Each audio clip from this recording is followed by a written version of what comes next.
Anei, ko te reihi 21, kei te aratuarua ko Tuakau College, kei te aratua toru ko Onewhiro Area School, ko te kura kaupapa Māori o Ruamata, ko te kura o ngā rua Hinerangi, kei te aratua uno ko Rotorua Boys High School, ko te haikura a Kiwa, ko te kura kaupapa Māori o ngā uri a Maui, ko Francis Douglas Memorial College, ko Mount Roskill Grammar School, kei te aratua ngahuru mātahi ko Raglan Area School.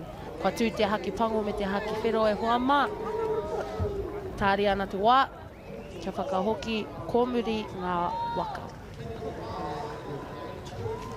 Ka pai, kua whakaatu i te haki kākāriki, kōkiri tamama. Kōkiri. Te ahua nei ko te aratua rua. Kua tino puta te iho o te waka. Ko wai tērā ke te aratua ngahuru, ko Boston Marshall. Tēnā koe tam. Ko wai ke te aratua rua. Kei te aratua rua ko Kingdom Tāne, Tuakau College. I tino kaha ana e nei tama. Kua hipa i te rārangi haurua. Kia kaha, ko te ahua nei e kite ana i te ara tua toru ki toki nei mōhio. Aratua rua. Tua toru me te tua whā, he ahua pātata. Te ahua.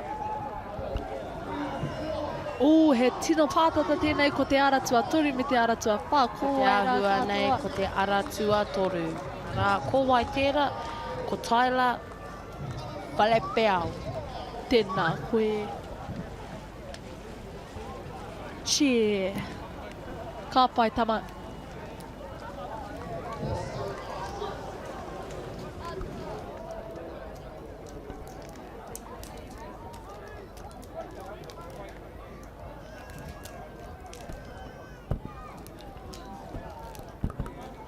Ka pai ka rawe e tamama.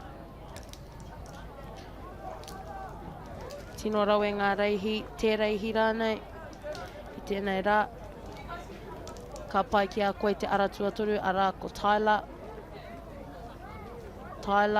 Whalepeau. Tēnā koe tam.